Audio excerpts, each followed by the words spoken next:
YouTube family? So welcome to part 2 of the WestCreek Mirage returned Temu guitar. I had people ask me what I thought about these guitars in the past, and I had no idea. I didn't even know what these were based off of. And you guys are saying, what?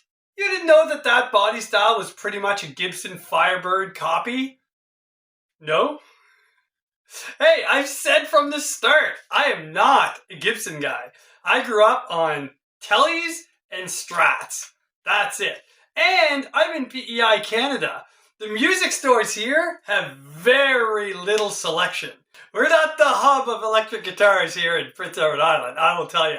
So yeah, I had no idea what these look like. Although the body style looks fairly close to a Firebird. WestCreek did put out their own take on it, in the sense that the Firebirds don't have this style of string-through body bridge from the pictures that I've seen online.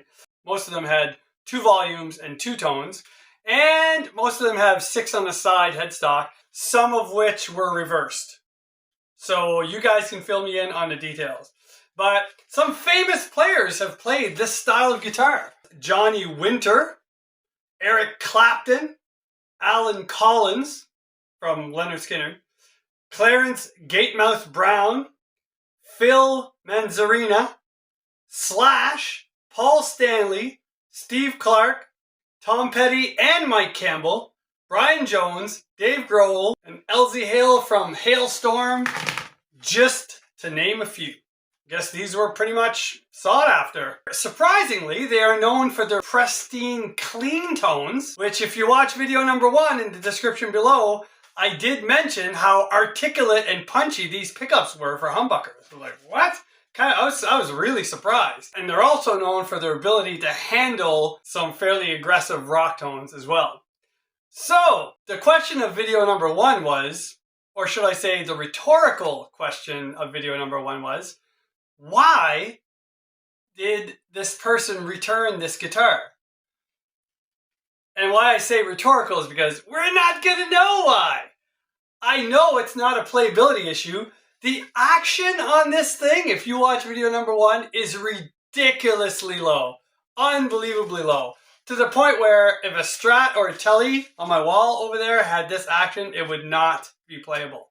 There's no relief in this neck. And just to give you an idea, I set my action at 0.050 for the low E string and 0.040 for the high E string.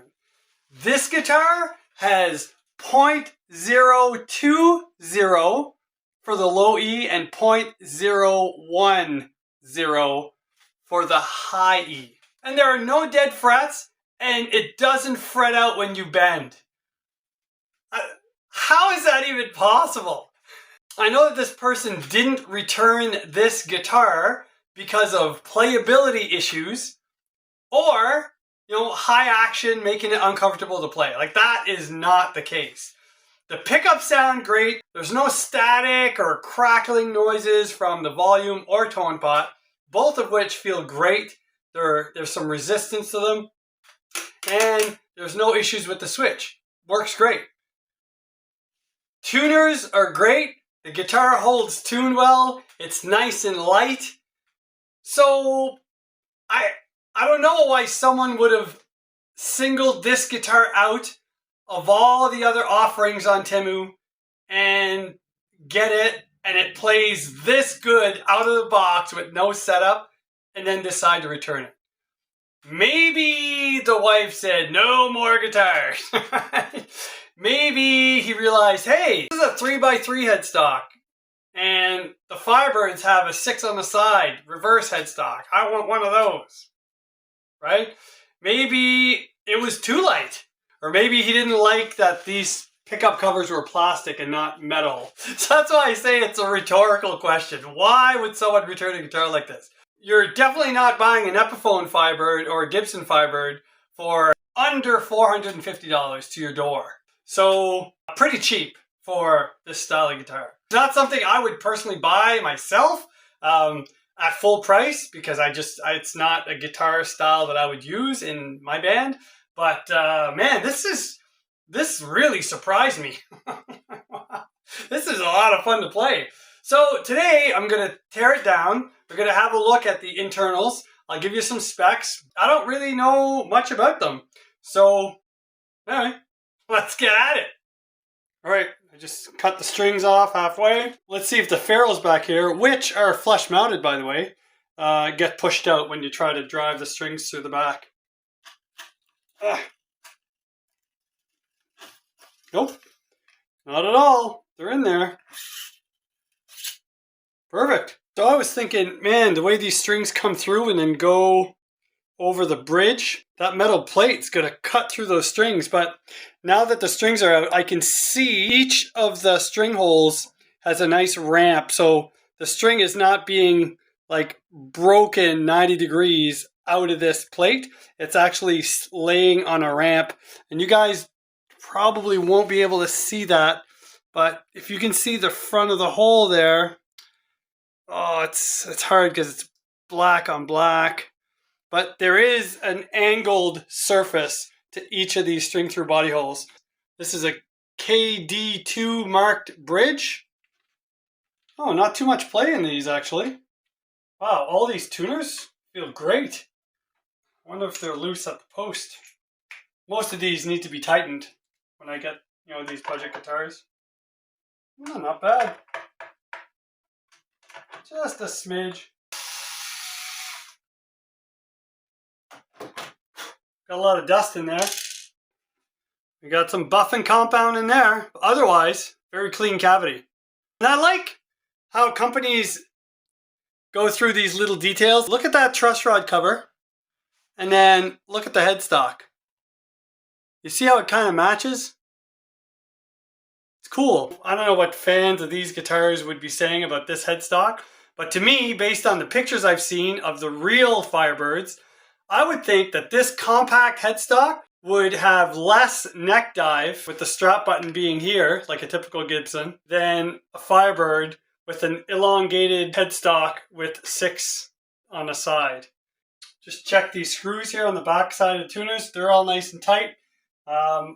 Like I said, these are already nice and snug. There's no play in these, so no return issues over here. Let's just check these strap buttons.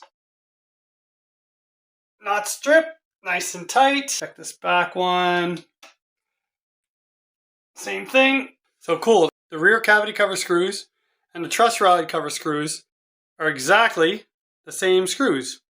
So you don't have to worry about mixing and matching or separating them if you take your guitar apart. They're all the same. There you go. Oh wow, super clean. Look at that. Full-size pots are unbranded. I can't even tell if it's 500K or not. Nice solder joints. You got a green cap.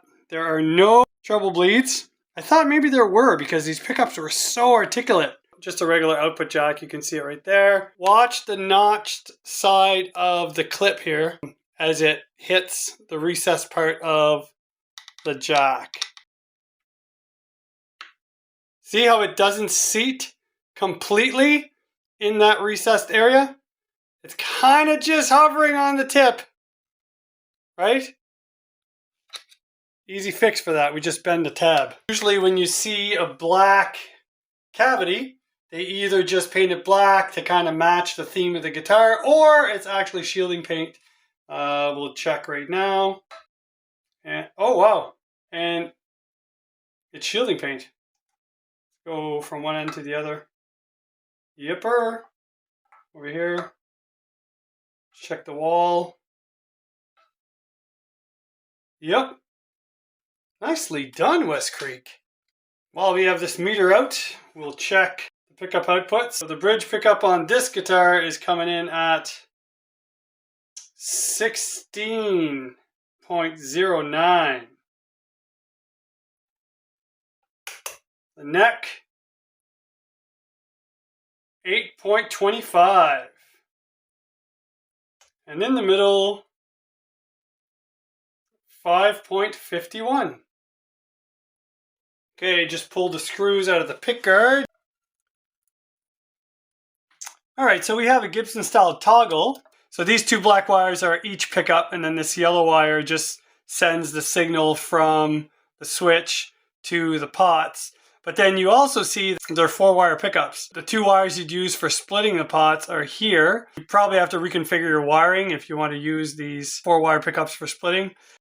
Darn, I don't have any small zip ties left, but that's alright. There's lots of room in there, and this big one will keep things in check even better. Alright, let's put this back. See what the orientation is like when you're gigging. So you're playing here, you're going to want a slight angle, so that'd be perfect right there. Snug that up as it sits. Alright, let's go check some frets. Make sure this neck is straight and it's backbowed. With the action as low as it was, and this neck backbowed with the strings off, it's incredible to me that this thing was even playable. It's unbelievable. Before checking for high frets, let's clean the fretboard.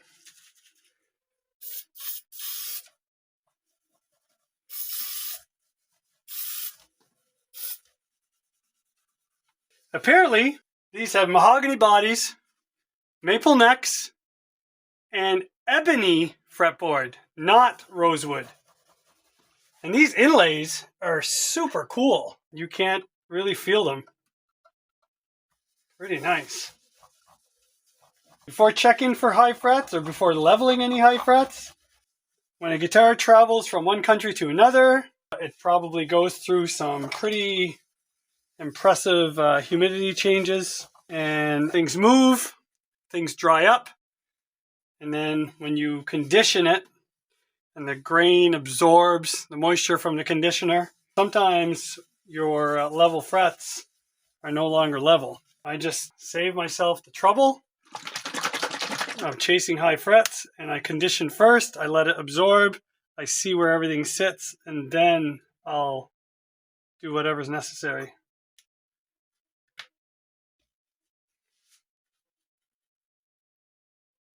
Just going to put a nice layer of conditioning lotion on this ebony, if in fact it is ebony. I'm going to let it do its thing. And it's 11:45 a.m., so don't know about you guys, but I'm going to go have lunch and let that do its thing. Look how much the detail of the neck is coming out now that that conditioner is on there, right? The inlays and the grain of the wood, super nice. All right, I am back from lunch. I'm going to wipe this down, check to make sure the neck is still level, and then check for high frets. We are still level.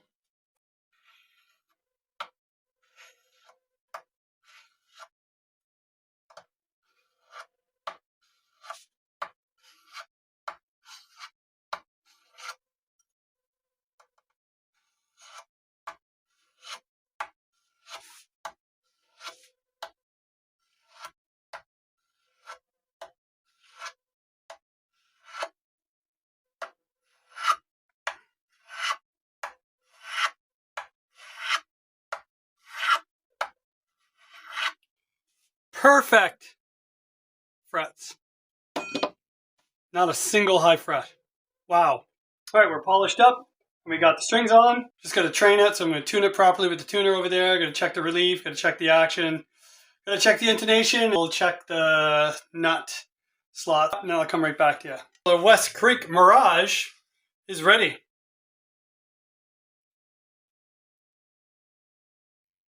Didn't put the truss rod cover on yet. I'm still letting it settle. Make sure everything's 100%. But I'll tell you guys, out of all the guitars I've had on this bench, from Gibsons to Fenders to Yamahas to PRSs to Music Mans, you name it, this by far has been the easiest guitar to set up. Why this person decided to return it is still a mystery to me. This thing does everything. A little bit of country.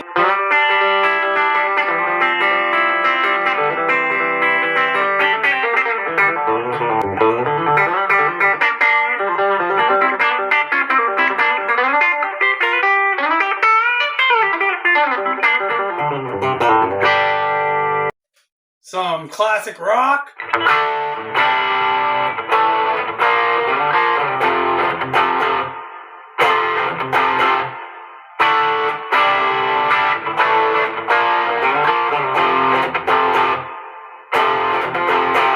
Some harder rock.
And some hard rock stuff.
Can do some blues in the neck pickup.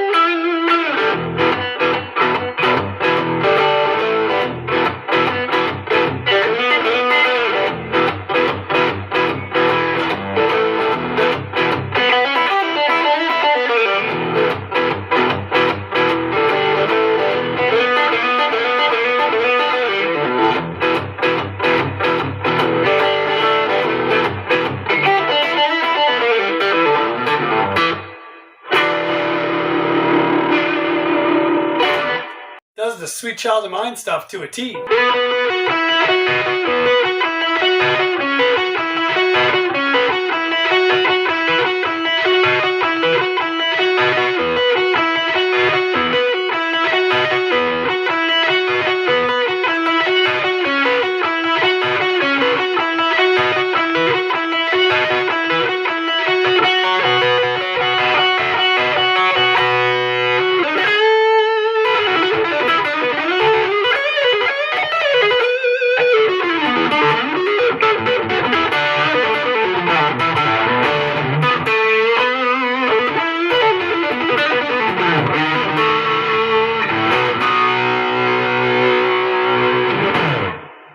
clean stuff is nice on this.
WestCreek Mirage, man, these things are cool. Maybe you should get one before they disappear. Anyway, that's it for me. You guys take care. God bless. And I'll see you in the next one.